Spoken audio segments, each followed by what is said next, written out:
Jangan lupa subscribe YouTube channel Metro TV News dan jangan lupa nyalakan notifikasinya.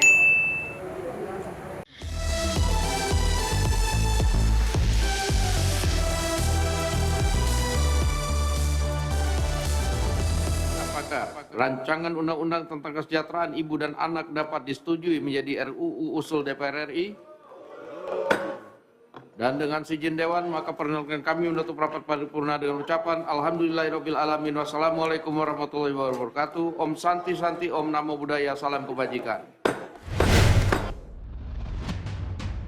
Kita nih pengusaha sekarang masih pingsan COVID, belum pulih.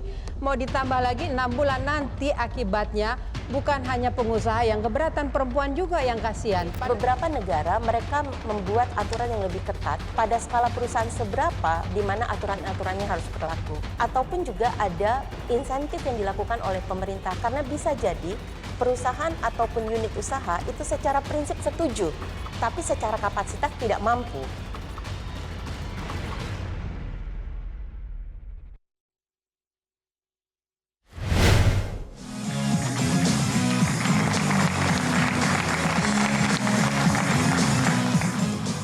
Pemirsa, ada kabar gembira untuk para ibu pekerja karena kini ada wacana perpanjangan cuti melahirkan menjadi 6 bulan yang tertuang dalam rancangan Undang-Undang Kesejahteraan Ibu dan Anak atau RUU KIA.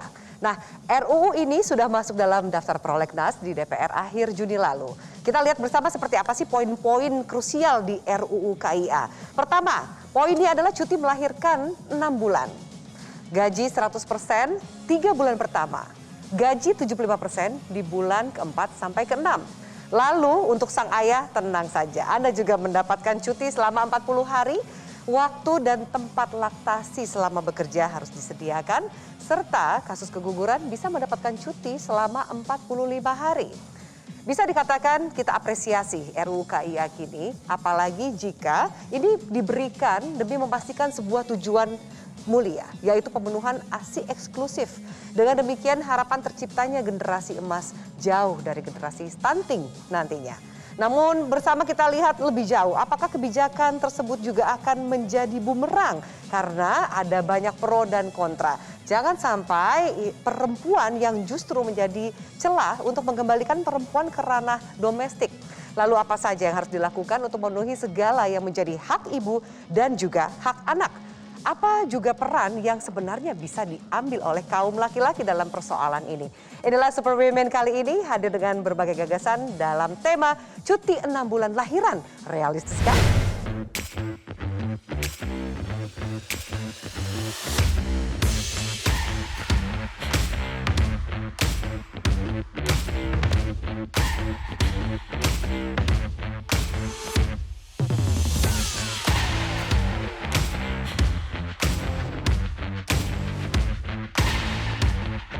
Saya Afi Adimari. Saya Oki Asukawati. Saya Rahayu Saraswati. Saya Yeni Wahid.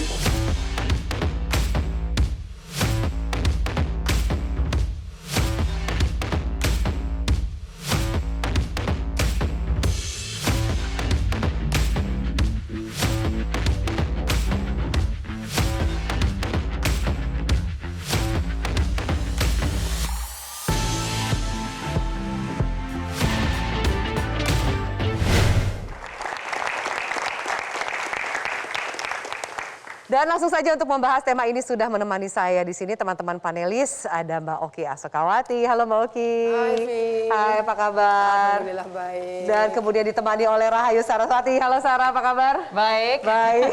Kita sama-sama baru aja berjuang ya melawan COVID.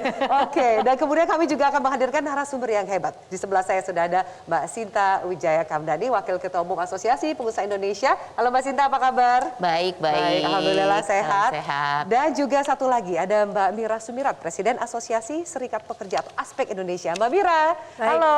Apa kabar Mbak Mira? Alhamdulillah baik. Pemirsa dan juga para panelis untuk mendapatkan sedikit gambaran bagaimana sikap atas rencana perpanjangan cuti melahirkan menjadi 6 bulan ini. Kami sudah menyebar 3 pertanyaan lewat media sosial Metro TV. Apakah kamu setuju dengan rencana masa cuti melahirkan 6 bulan? Lalu pertanyaan berikutnya, apakah cuti bagi ayah juga diperlukan?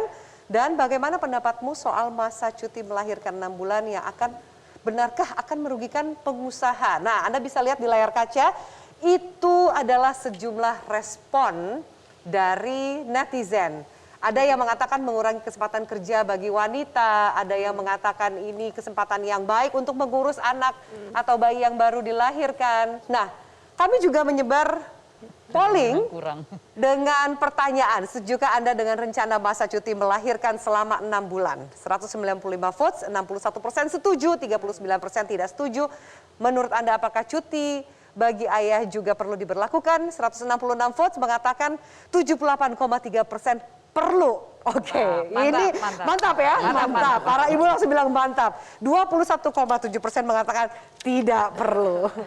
Kita lihat bagaimana sikap dari penonton yang hadir di studio Metro TV. Cukup mengangkat tangan Anda. Pertanyaannya juga sama. Apakah setuju dengan masa cuti melahirkan selama 6 bulan? Siapa yang setuju? Silakan angkat tangan. Oke. Mayoritas. Sebenarnya mayoritas setuju ya, tapi saya melihat ada beberapa yang tidak mengangkat tangan. Mungkin perwakilan para ibu, Mbak Oki gitu. Tanggapannya gimana Mbak Oki? Iya, aku tentu setuju ya dengan 6 bulan itu. Tapi kalau memang rancangan undang-undang ini visinya atau spiritnya itu untuk meningkatkan kesejahteraan ibu dan anak, aku melihat undang-undang ini perlu ada tambahan yang masih banyak.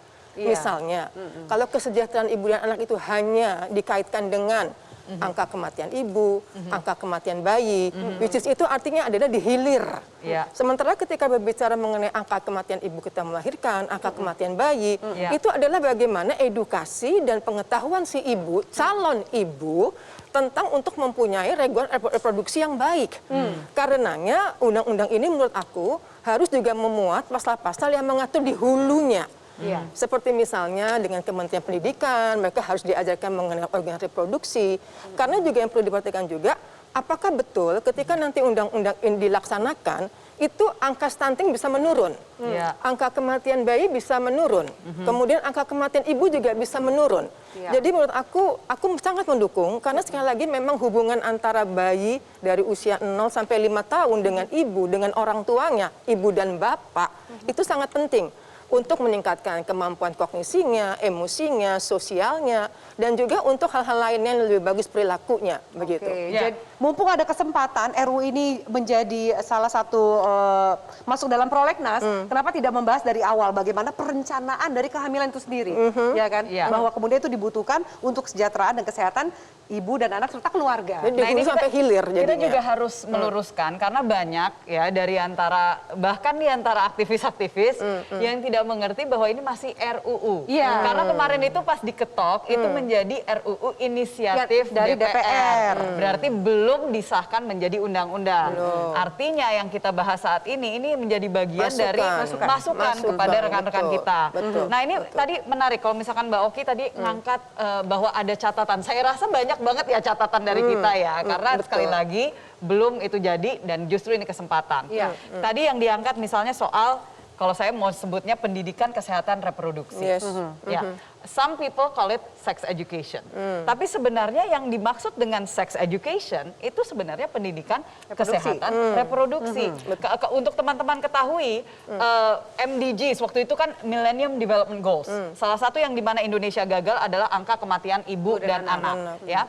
Tapi kenapa itu tidak termasuk? Stunting juga, angka kematian ibu sebenarnya. Tapi kalau misalkan angka kematian ibu itu lebih dari itu. Karena kita juga bicara tentang akses pada tenaga kesehatan dan juga fasilitas kesehatan itu sendiri.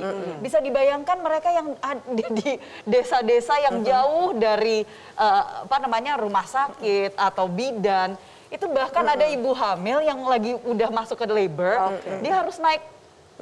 Nah, tapi untuk aksesnya ini itu ada Inpres, Instruksi Presiden nomor 5 tahun 2022 yang baru dikeluarkan bahwa APBN dan APBD itu akan memberikan jaminan persalinan khusus untuk yang menemenin, untuk transportasi dari lokasinya tadi yang tadi Mbak Sarah bilang gitu ya. Itu ada anggarannya. Dan itu baru. Karenanya menurut aku undang-undang ini juga harus melibatkan Kementerian Mendagri dan Kemendes. Kenapa?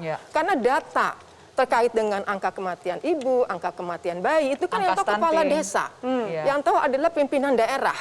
Jadi sekali lagi undang-undang ini bagus banget, tapi memang harus lebih komprehensif, melibatkan semua pihak-pihak lain, begitu. Oke, baik. Ini salah satu catatan, karena kebanyakan yang disorot itu adalah soal, cuti 6 bulan gitu kan, stunting, ASI eksklusif. Tapi bagaimana pembahasan karena kita tadi kan yang dianggap itu ujungnya. Jadi Ujungnya sebenarnya itu alasannya adalah untuk ASI eksklusif, untuk mengurangi angka kematian ibu. Oke, Gitu kan. baik. Kita mau dengar tanggapan juga dari Mbak Sinta, seperti apa? Bukan sebagai ini ya, Apindo dulu sebagai seorang Iya, dulu. saya kebetulan seorang ibu dengan 4 anak, jadi itu saya lakukan full. Nah, jadi pertama saya mesti mengatakan bahwa saya apresiasi, tentu saja kami apresiasi bahwa DPR menginisiasikan ini. Kami melihat sebenarnya kunci utama itu ada di pelayanan kesehatan. Jadi ini yang menurut saya Indonesia yang perlu lebih banyak diperhatikan itu pelayanan kesehatannya secara menyeluruh, secara rata, akses kepada pelayanan ini di seluruh Indonesia. Gitu. Dan juga kalau kita lihat who's going to pay for it, ya kan? Ini kan public money. Kami melihat di banyak negara memang ini sesuatu yang dipertimbangkan.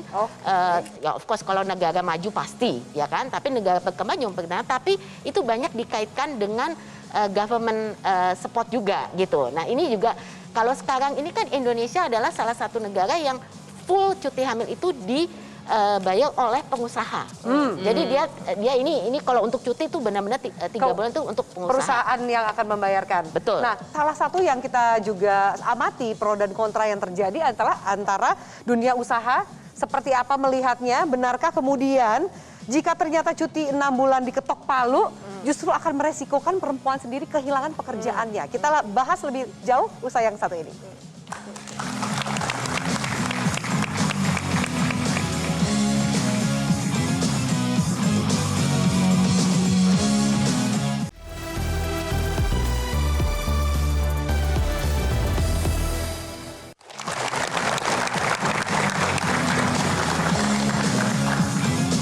Kekhawatiran pemilik modal mengenai peraturan dalam RUU KIA ini berpotensi menghambat hak bekerja perempuan. Dalam kacamata kapital beberapa, perempuan merupakan pekerja sekunder alias pencari kerja tambahan dari pencari kerja utama atau laki-laki. Selain itu, akses yang semakin terbatas atas kesempatan kerja akan menyeret perempuan pada ranah domestik dan menjauhkan mereka dari sumber daya ekonomi. Dan kita akan melanjutkan. Pertama-tama kita sambut dulu Mbak Yeni Wahid. Selamat datang. Kita sambut. Hai Mbak Yeni. Halo Mbak. Halo. Welcome. Oke, tadi kita sudah mulai satu segmen pertama, tapi tadi mungkin Mbak Yeni sudah mengikuti apa pembahasan dan juga sempat pro dan kontra. Nah, yang mau saya bahas adalah benarkah Mbak Sinta emang ada kekhawatiran pemilik modal soal peraturan ini, terutama beban untuk membayarkan ke gaji pada para pekerja perempuan. Benarkah itu jadi pertimbangan? Iya, justru ada beberapa pertimbangan, Mbak. Tapi pertama saya mau mengesampingkan urusan duit dulu. Ya, kita nggak usah ngomong soal biaya dulu. Kita sekarang bicara mengenai kesempatan perempuan untuk bekerja. Jadi selama ini kan kita menggaungkan bagaimana perempuan bisa dapat kesetaraan gender di tempat kerja. Ini saya rasa sangat kunci karena ini sudah kita gaung-gaungkan. Nah, mungkin yang pertama kita mesti lihat data dulu. Tingkat partisipasi angkatan kerja perempuan itu 53 di 2021 ya data di BPS itu 53,34%. Ini lebih kecil dari TPAK laki-laki yang mencapai angka 82,27%. Wow. Kalau sektor formal itu kita lihat bahwa di tahun 2020 itu laki-laki itu ada sejumlah 42,7%, perempuan itu di angka 34,65%. Jadi jelas ini masih tidak setara. Cukup jauh ya. Lumayan. Nah ini yang menjadi perhatian utama. Kalau ini sampai digulirkan dan ada penambahan cuti 6 bulan, apakah nanti ada diskriminasi justru untuk perempuan untuk tidak bisa direkrut di tempat kerja. Ini yang jadi karena Apakah itu juga akan jadi pertimbangan pemberi kerja untuk memberikan kesempatan itu? Kan sekarang kan kalau orang namanya beri kerja kan nggak bisa dipaksakan siapa yang dia mau rekrut, mau perempuan, mau laki-laki gitu kan. Nah jadi apakah kemudian dengan penambahan cuti menjadi 6 bulan ini malah justru akan menjadi hak perempuan untuk bisa bekerja ini malah berkurang gitu. Ini yang jadi salah satu faktor utama yang menjadi pertimbangan kami. Kemudian kita juga melihat ini kan dikatakan bahwa ini akan aturan ini apply ke semua. Jadi termasuk juga UMKM contohnya. Apakah ada kemampuan untuk UMKM juga bisa melaksanakan ini gitu dengan penambahan cuti 3 bulan lagi jadi 6 bulan ya kan ini harus diperhatikan karena kita juga melihat bahwa ini juga ada di dalam kategori ASN. Ini kan kalau misalnya semua kan termasuk juga ASN. Ya, ASN selama dia perempuan dan bekerja, dia akan melekat gitu kan. Itu juga harus dipertimbangkan kan. Jadi menurut saya konteksnya adalah ini sesuatu yang baik tapi kita mesti melihat perlu ada pengkajian yang lebih dalam untuk lebih spesifik melihat apa nih dampak-dampak yang konteks bisa bekerjanya. Konteks bekerjanya. Oke, baik. Nah, di sini ada Presiden Aspek Indonesia, Mbak Mira Sumirat. Apakah Anda punya catatan dan juga tanggapan lain mengenai karena beliau pendapatnya opposite. Beliau makanya langsung kita dengarkan. Dan justru menyatakan yang mau ini ditambahkan? justru akan meningkatkan produktivitas pekerja. Nah, ini menarik nih, silakan Bu. Ya, jadi gini. Ini RUU KIA ini bagaikan oase di padang tandus. Jadi bagaikan ada mata air yang di padang kering. Betapa tidak, saya sampaikan bahwa di tengah-tengah kemarin sudah disahkannya Undang-Undang Cipta Kerja nomor 11 tahun 2021 atau 2020. Ini muncul RUU KIA ini dan itu kami sambut baik, sangat-sangat baik. Dan anggota kami di berbagai provinsi di seluruh Indonesia sangat antusias dengan inisiatif dari DPR RI. Dan yang kedua, ini kan yang selalu digaungkan oleh para pengusaha adalah ini biaya gitu loh. Nah, dalam kesempatan yang baik ini saya menyampaikan kepada kawan-kawan DPR RI agar biayanya itu ditanggung juga nanti oleh negara, oleh pemerintah. Dan kalau ditanyakan kepada saya, emang ada uangnya Bu? Ada uangnya. Bu Oki tahulah, ada uangnya untuk membantu kawan-kawan pekerja perempuan ini yang nanti ada tambahan cuti 3 bulan, jadi 6 bulan.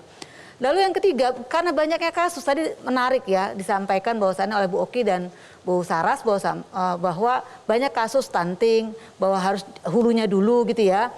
Tapi gini, perlu diketahui juga oleh kawan-kawan di sini bahwa banyak kasus Bu Sinta di lapangan itu, saya kan orang lapangan ya, bahwa kawan-kawan yang hamil, yang melahirkan itu, seharusnya kan 1,5 bulan sebelum, ini yang undang-undang yang lama, 1,5 bulan sesudah. Nah ini kan harusnya dia dapat 1,5 bulan dong sebelum ini, tapi kenyataan di lapangan, dia sampai melahirkan di kantor, di pabrik, di tempat kerjanya. Karena pengusaha perusahaan juga nggak mau rugi gitu loh. Nah kemudian mereka seharusnya kalau itu didobel dong menjadi 3 bulan depannya, ini nggak dilakukan, jadi 1,5 bulan saja mereka dapat. Dan kenyataannya ketika mereka masuk ibu-ibu ini, mereka nggak menjadi efektif juga karena tadi nggak masuk kerja, karena harus ngurus bayinya, harus memberikan ASI kepada bayinya dan segala macam. Artinya tidak lagi menjadi efektif itu yang namanya cuti 1,5 bulan sebelum dan 1,5 bulan sesudah. Makanya ini menjadi kabar yang sangat gembira bagi kami, bagaikan tadi oase di padang tandus bagi kami para perempuan khususnya. Seharusnya bangga Indonesia, kan ini kan negara-negara maju sudah dan harusnya Indonesia ke arah kemajuan dong, bukan ke belakang lagi gitu loh. Dan negara dan di ASEAN apakah benar ada kekhawatiran bahwa jika ternyata ini bisa diputuskan atau dilaksanakan justru akan menjadi backfire atau meningkatkan resiko perempuan pasca melahirkan yuk kita tantang deh Mbak Alfi, yuk kita buktikan gitu ya. Kan ini selalu dia ngancem nih, quote in quote ya, ngancem pengusaha, ya udah nanti ke depan kita nggak mau lagi rekrut perempuan gitu ya. Oke, kita buktikan saja gitu loh, kita buktikan saja. Padahal pekerja perempuan ini sangat dibutuhkan gitu loh. Tapi gini saya tantang, nggak mungkin terjadi insya Allah. Oke, jadi tidak perlu terlalu khawatir. Seharusnya diberikan edukasi terus pemahaman bahwasanya pengusaha, perusahaan itu nggak usah khawatir. Tapi kayaknya perlu yang pengusaha yang tidak memberikan cuti itu harus dilaporkan loh Bu. Saya setuju. Kalau itu saya juga setuju. Menurut pendapat saya kita nggak bisa sama katakan semua pengusaha ya perusahaan. Tapi saya mendukung Mbak Mira kalau ada di lapangan yang memang tidak apply yang existing ini yang sudah ada sekarang ya memang itu jelas harus dilaporkan. Betul. Tapi memang ILO saya pernah dapat data dari ILO juga sudah pernah sih melakukan survei. Dan itu dalam kenyataannya memang sebagian besar jelas 90% itu mengikuti gitu ya. Jadi pasti ada. Tapi The bad guys itu pasti ada. Mbak Sinta, misalnya dari sudut pengusaha ya, let's say cuti 6 bulan. Kemudian pengusaha tidak tertarik untuk menerimanya kembali. Pertanyaan saya, apakah ada pernah simulasi dari suatu perusahaan, katakanlah misalnya di pabrik, itu kan ada line yang panjang terdiri dari beberapa puluh perempuan. Let's say misalnya 1 orang yang hamil di situ, atau 2 orang yang hamil di situ, apakah akan mempengaruhi produktivitas dari pabrik itu? Sehingga kemudian dia nggak bisa diterima lagi gitu loh. Sepanjang yang saya tangani kasus, tidak ada yang namanya produktivitas menurun, nggak ada persoalan. Ada satu line itu 3 orang berbarengan cuti, nggak ada persoalan. Terus ada cadangan. Kemudian yang kedua, mereka ketika datang lagi itu mereka melakukan produktivitas seperti biasa. Bahwa sebenarnya produktivitas tenaga kerja Indonesia itu di atas negara ASEAN dan malah di atas Cina. Cuman upahnya malah justru lebih rendah daripada negara ASEAN. Itu yang bisa saya sampaikan. Artinya bisa diterima kembali dong kalau misalnya jadi sekarang kita harus melihat dari sisi ini. Kalau kita bicara produktivitas itu kan juga ada banyak, kita mesti lihat produktivitas dalam konteks seperti apa gitu ya. Tapi saya mau kembali tadi dengan pertanyaan karena begini. Ini kan dalam satu sisi adalah kesempatan untuk kalau kita menggulirkan. Ini kita sekarang saya juga melihat dari kacamata di lapangan, dalam kenyataan di lapangan. Ini kan kita belum terjadi ya, karena selama ini yang 3 bulan ini kita sudah jalankan. Kita kan ngomong nanti. Ini kalau kita cuma bisa prediksi, ya kan, prediksi kan, ya kan. Jadi kita kan juga melakukan survei dong. Jadi memang kalau kita lihat ini adalah kalau ini kan kalau kita lihat pekerjaannya penambahan 3 bulan ini ada beberapa faktor ya. Pertama kalau kita lihat bahwa dengan menambah 3 bulan itu jelas harus ada direkrut orang lain kan untuk menggantikan posisi. Nah yang dikhawatirkan adalah kalau secara undang-undang dan ini memang saya setuju Mbak Bera perlu edukasi. Kalau secara menyeluruh sudah keluar bahwa pokoknya sekarang jadi 6 bulan, ini kita nggak usah melihat dari konteks yang existing, tapi yang baru juga. Apakah dan kita nggak bisa lihat cuma hanya blue collar, white collar juga kita mesti lihat. Apakah kemudian kalau saya mesti merekrut, apakah kemudian perusahaan melihat kalau perempuan ini harus 6 bulan, kalau laki-laki tidak, gitu kan? Nah ini kemudian ada apakah ada tendensius pertimbangan itu yang tadi saya katakan. Jadi hal-hal semacam itu juga perlu diperhatikan. Oke, Mbak Yeni, silahkan Mbak Yeni, apa tanggapannya? Tapi kalau kita melihat konteks dari negara lain yang mungkin agak mirip dengan Indonesia, kondisi landscape tenaga kerjanya, dalam hal ini adalah Vietnam, pernah sudah ada survei yang dilakukan di sana, dilakukan oleh PBB, untuk melihat dampak dari extension atau perpanjangan cuti melahirkan dari 3 bulan menjadi 6 bulan. Salah satu dampaknya adalah ketika perempuan makin banyak anak, maka dia akan makin didorong untuk bekerja, ada keinginan untuk bekerja. Tetapi masalahnya kemudian yang terjadi adalah dampaknya dia masuk ke sektor informal. Jadi terdorong masuknya ke sektor informal bukan sektor formal. Nah persoalan kita adalah perempuan yang bekerja di sektor formal sekarang juga masih kecil sekali jumlahnya bila dibandingkan dengan laki-laki. Tidak sampai 50%. Kalau data yang saya dapat. Jadi kalau tadi 53,34%. Iya. Jadi ini sesuatu yang harus kita pahami untuk bisa membuat kebijakan publik yang betul-betul tepat sasaran. Niatnya baik untuk menolong orang. Saya sendiri sangat pro. Saya punya anak 3 dan saya berikan ASI eksklusif semua selama 6 bulan. Dan saya mengerti sekali bahwa untuk kita mempersiapkan generasi emas tahun 2045, kita hanya punya waktu window kita ini, jendela kita untuk mempersiapkan pemimpin-pemimpin tahun 2045 nanti. Itu adalah sekarang dan kita hanya punya waktu 2 tahun. Anak-anak yang disusui dengan eksklusif, anak-anak yang mendapatkan keseimbangan batin, ikatan batin yang kuat dengan ibunya dan juga ayahnya. Itu penting. Nah, yang dikatakan Mbak Sinta ini menjadi menarik. Kenapa kemudian seolah-olah fokusnya hanya pada perempuan? Kalau tujuannya adalah untuk menciptakan generasi yang unggul, tanggung jawabnya adalah perempuan dan laki-laki. Betul. Jangan cuma perempuan saja. Oke. Ini sudah dibuka oleh Mbak Yeni. Nah, kalau kemudian bicara cuti tambahan 3 bulan menjadi 6 bulan bagi ibu yang bekerja saja sudah penuh dan pro kontra dengan gap tadi jumlah angkatan kerja yang bekerja antara laki-laki dan perempuan. Apalagi kini ada usulan cuti ayah jadi 40 hari. Nah, kita akan bahas lebih jauh. Tetaplah bersama kami.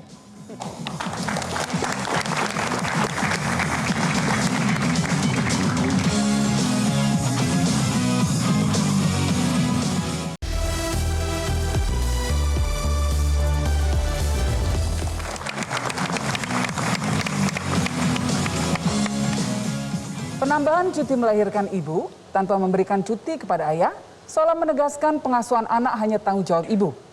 Ini juga melanggengkan budaya patriarki yang masih menganggap bahwa urusan domestik hanyalah urusan perempuan. Gimana nih kira-kira teman-teman pendapatnya ini? Ini mengingatkan saya pada waktu itu Women Economic Forum di Rusia, di mana Taiwan sharing bahwa mereka itu ini udah tahun 2012 kalau nggak salah. Mereka tuh punya cuti melahirkan itu equal 6 bulan perempuan, 6 bulan laki-laki. Itu jujur itu kaget. Lebih baik dong, lebih bagus ya. Equal bener-bener sama. Gitu juga bingungnya gitu. Sedangkan Norwegia pernah saya tanya, itu 1 tahun tapi diharuskan laki-lakinya ambil cutinya itu minimal 1 bulan di dalam 1 tahun itu. Jadi dilarang perempuannya ngambil full. Salah satunya adalah untuk membantu transisi. Kalau tadi kan dibilang bahwa apakah akan diterima kembali bekerja dan seterusnya. Satu, for me ya, sebenarnya setuju bahwa kalau misalkan dilihat hanya perempuannya, kita seolah-olah melupakan peran ayah, ya kan? Padahal ayah itu penting sekali, apalagi kalau udah kembar lahirnya. Hello, punya 1 anak aja udah berat gitu. Yang kedua adalah tadi, kalau di negara lain itu dilihat bahwa pada saat ayahnya ngambil cuti melahirkan, nggak harus pas setelah melahirkan. Bisa diambilnya setelah, jadi misalnya pas ibunya mau siap-siap kembali bekerja, supaya ibunya ada waktu untuk transisi, karena di beberapa negara ada proses di mana perempuan yang mau kembali bekerja ada retraining ulang. And I think that's really interesting. Bu Sinta, I'm sure pernah mendengar soal itu. Yes, saya kebetulan juga championin he for she ya, UN Women tuh punya he for she. He for she. Ini saya rasa salah satu yang luar biasa, karena memang bagaimana kita juga bisa melibatkan ayah dalam juga pengembangan tumbuh kembang anak. Iya, ini saya rasa budaya yang sangat penting. Nah, tapi jawabannya apakah kemudian memberikan cuti melahirkan untuk ayah dan berapa lama ini kan? Jadi mungkin konteksnya yang penting adalah edukasi dulu. Karena kalaupun kita memberikan cuti hamil kepada ayah, itu kita mesti jelas apa yang akan dilakukan ayahnya, kan gitu ya. Jadi ini saya rasa lebih konteks ke edukasi dulu. Jangan terus dikasih libur, cuti, terus dianya malah cuma main golf tiap hari, main golf tiap hari. Nah, jadi maksud saya kita mesti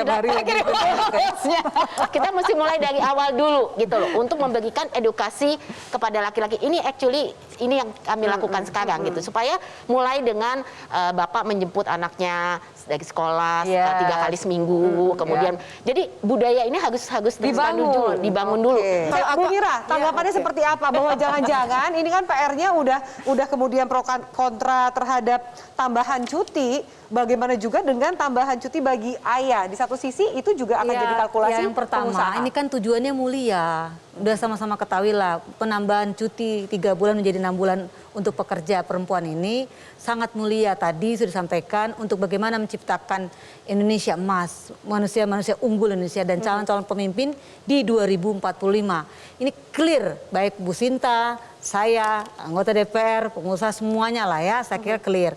Yang kedua, kalau memang mau diberikan nggak ada masalah juga untuk pekerja laki-lakinya. Toh itu sama-sama tadi cita-cita luhur tadi.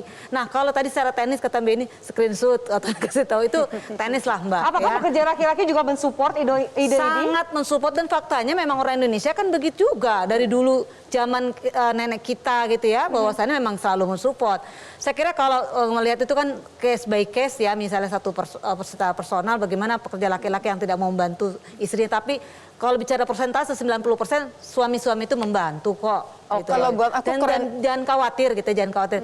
Nah yang ketiga saya ingin menegaskan nih Mbak Oki ya, ini kan menjadi catatan penting bagi DPR RI ketika membuat sebuah rancangan undang-undang ini harus dilibatkan partisipasi publik, bukan begitu Bu Sinta? Setuju. Artinya pemangku kepentingan ini dilibatkan dari sisi pekerja, pengusaha, supaya tidak ada yang namanya tadi secara kontroversi atau meminimalisir lah ya gesekan-gesekan terlalu dalam gitu. Dan kita mesti cari solusi mungkin. Jadi kita jangan cuma pro on con, tapi apa solusinya? Gitu kan. Tapi ujung-ujungnya sih sebenarnya sih Mbak Oki biaya sih gitu. Bagi itu juga menjadi pertimbangan perusahaan dan juga menjadi pertimbangan keluarga. Nah, ketika si pekerja laki-laki diberikan tambahan, itu kan pasti biaya dong. Jujur aja sama Bu Sinta gitu. Makanya saya bilang bagaimana pemerintah menanggung ini. Kalau aku melihatnya RUU ini keren banget. Karena dia melatih para pria untuk merubah mindsetnya. Bahwa pola asuh itu juga harus ada kontribusi dari para pria, itu yang pertama. Yang kedua juga harus dipertimbangkan dengan undang-undang sebelumnya, itu ketenagakerjaan. Kalau tadinya di undang-undang sebelumnya ketenagakerjaan, Undang-Undang 13 tahun 2003 itu kan untuk laki hanya 2 hari. 2 hari. Nah, saya khawatir ketika nanti undang-undang ini disahkan, maka undang-undang yang sebelumnya kan nggak akan tidak berlaku. Nah, tadi edukasi yang Mbak Sinta katakan, itu perlu banget di hulunya. Bagaimana kemudian pendidikan mengenai pria. Tadi di sini aja ketika ditanya teman-teman, siapa yang setuju harus pria 20 hari? Ada yang nggak tunjuk tangan gitu kan. Artinya memang edukasi itu harus diperlukan, yaitu di hulunya tadi dengan sekolah misalnya, dengan pendidikan lainnya, yang tadi Sarah bilang juga reproduksi dan sebagainya. Dan itu sebenarnya bentuknya, saya salut banget dengan sekolah-sekolah internasional yang di level kalau nggak salah kelas 10 atau 11. Itu mau perempuan, mau laki-laki, mereka disuruh bawa pulang bayi, tapi bayi yang dalam bentuk boneka. Bonekanya itu bisa pup, bisa pipis, bisa nangis, segala macam. Dan mereka supaya mengalami dan merasakan bagaimana untuk menjaga dan merawat bayi. Dari awal tuh udah itu keponakan saya ada yang melakukan itu dan dia laki-laki. Supaya apa? Kembali lagi kesadarannya terbangun. Kalau misalkan nanti terjadi apa-apa, lu harus ikut tanggung jawab gitu istilahnya. Yang menarik adalah soal tadi biaya. Lalu adakah kemudian gambaran titik temu antara pihak pekerja, terutama dari perempuan, dan juga pihak pengusaha, Mbak Sinta? Iya. Jadi memang tadi yang disebutkan, memang kalau dari segi perbandingan yang ada dengan negara lain, ini kebanyakan kan negara yang sudah implementasi ini, negara berkembang ya terutama, ini kan juga ada public fund, jadi dia menggunakan social security dan lain-lain. Memang di Indonesia ini purely ditanggung oleh pengusaha. Jadi BPJS juga belum mengerjakan mengenai ini. Jadi memang ini sesuatu yang harus dieksplor kembali. Apakah pemerintah kemudian yang tadi dikatakan Mamira memang sanggup dan mau melakukan ini, gitu kan? Karena kalau tidak ada dukungan pemerintah, ini tidak mungkin dilakukan. Ini terlalu berat untuk perusahaan? Ya, yang jelas kan kita melihat tadi dari beberapa aspek ya. Makanya saya tidak mau hanya menonjolkan masalah biaya, bahwa walaupun biaya itu penting gitu loh, dan harus ada solusi. Tapi kita juga melihat dari aspek-aspek yang lain. Yang saya sebenarnya solusi yang saya paling dukung saat ini juga adalah persiapan daripada perempuan untuk kembali masuk kerja. Jadi kita ada program yang gradual back to work gitu kan. Karena ini juga penting. Sebenarnya yang diperlukan perempuan juga banyak fleksibilitas daripada waktu kerja. Itu juga penting. Jadi mungkin tidak semena-mena hanya penambahan daripada cutinya gitu, tapi ada juga misalnya diberikan fleksibilitas dan infrastruktur yang ada di tempat kerja. Misalnya ruang laktasi itu nomor satu. Kalau ada perusahaan yang belum punya ruang laktasi, wah, laktasi bisa terlalu panjang membahas. Ruang laktasi, kemudian daycare. Itu udah paling utama gitu loh. Itu akan sangat membantu. Oke, baik. Apakah RUU KIA ini masih perlu kajian mendalam? Kita akan bahas di segmen terakhir.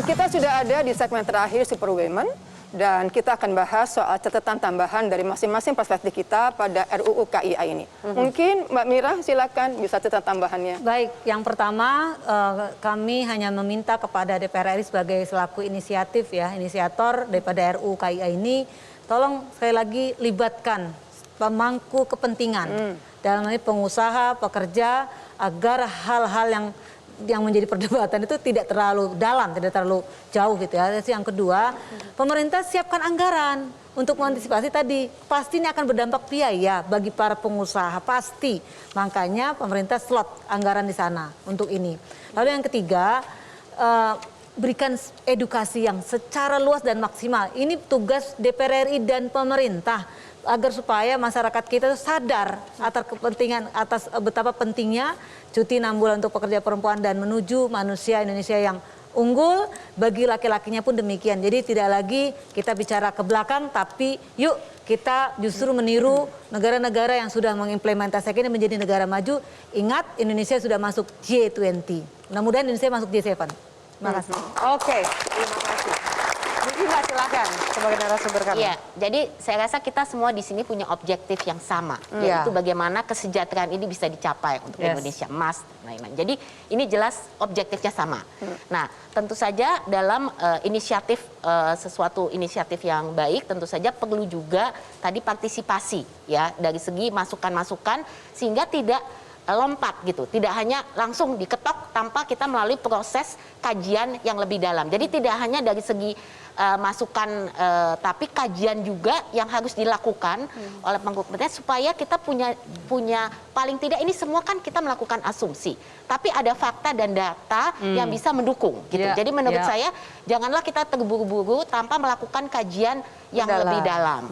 Dan mungkin yang terakhir kita mesti melihat bahwa kita mesti positioning juga kita ada di mana gitu. Jadi ini semua perlu juga tidak hanya masukan tapi keterlibatan dari segi bahwa untuk ini to make it work. Ini kan sebuah undang-undang. Ini kan harus menjadi policy dan implementasi. Jadi kita harus bersiap untuk implementasinya jangan sampai gagal, ya kan? Untuk itu kita mesti dari awal partisipasi daripada pihak-pihak yang nantinya akan melaksanakan itu saya rasa sangat penting gitu. Termasuk ini pemerintah. Jadi tadi tidak hanya dari pekerjanya, dari pengusahanya, tapi juga dari pemerintahnya. Karena banyak hal yang akan juga mempengaruhi pemerintah. Saya rasa ini dari regulasi turunan dan lain-lain ini juga nanti akan menjadi sangat penting. Oke, terima kasih Mbak Sinta. Kita dengar apa catatan dari para panelis. Dari Mbak Yeni. Mbak Yeni dulu, nanti ke next ini. Ya, saya setuju dengan apa yang semua dikatakan oleh para panelis. Jadi kita jangan membuat antara pengusaha dan pekerja diposisikan dalam posisi yang diametral. Seolah-olah harus win or lose, menang dan kalah. Nggak boleh begitu. Itu justru di sini kita harus mencari titik solusi di mana produktivitas bisa tercapai. Bagi pengusaha pasti mereka harus bersaing dengan produk-produk dari luar negeri. Kita sekarang sudah masuk dalam ekonomi global.